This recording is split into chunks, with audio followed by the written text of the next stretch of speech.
I've recently been doing a Hunger Games reread, and by that I mean I've just read the first book. This is a book that I've not read. The whole series I don't think I've read for a while.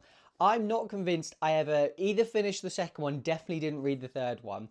So the first Hunger Games book I have read. I've watched all the films, probably maybe twice, that sort of thing, which is when to me they got really big. I was reading them, I think, before the films came out, but the films is what got me into them. But there is obviously a new prequel that's come out recently. There was a prequel before that that came out as well, which I think different levels of excitement from people as to how good they are. The original prequel was made into a film.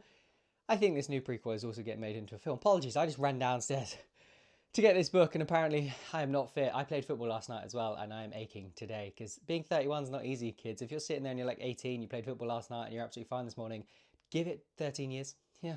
Anyway, Hunger Games is great. It's classic. It has kind of essentially launched this genre of apocalyptic games elements where people are fighting for survival. There may have been books that came before it, but this is the one that made it huge. This first book is, I think a lot of people agree, the great entry into it. This idea that it's not just about the games, and the games is a big part of the politics and the class and tier system and all this sort of stuff going on.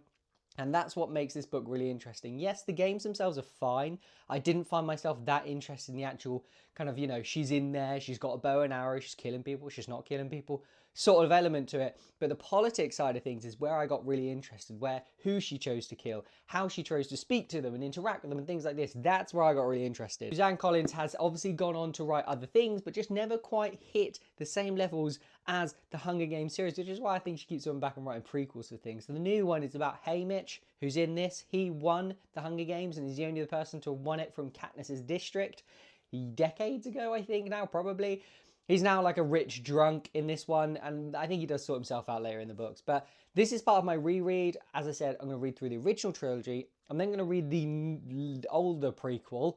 Then I'm going to read the newer prequel because that's the order they came out in, so I feel like that's the order they should be read in. But yeah, that's the Hunger Games. I like it. I would probably give this 4.25 out of 5 stars if I had to give it a rating these days. But we're going to carry on reading the rest of the series. We'll see how we get on as a whole series. I have also been reading another series, but I don't feel like I can talk about those at the moment because people got really mad last time on Blue Sky when I started talking about that one. But there we go. This is the Hunger Games by Suzanne Collins, if you didn't know that by now.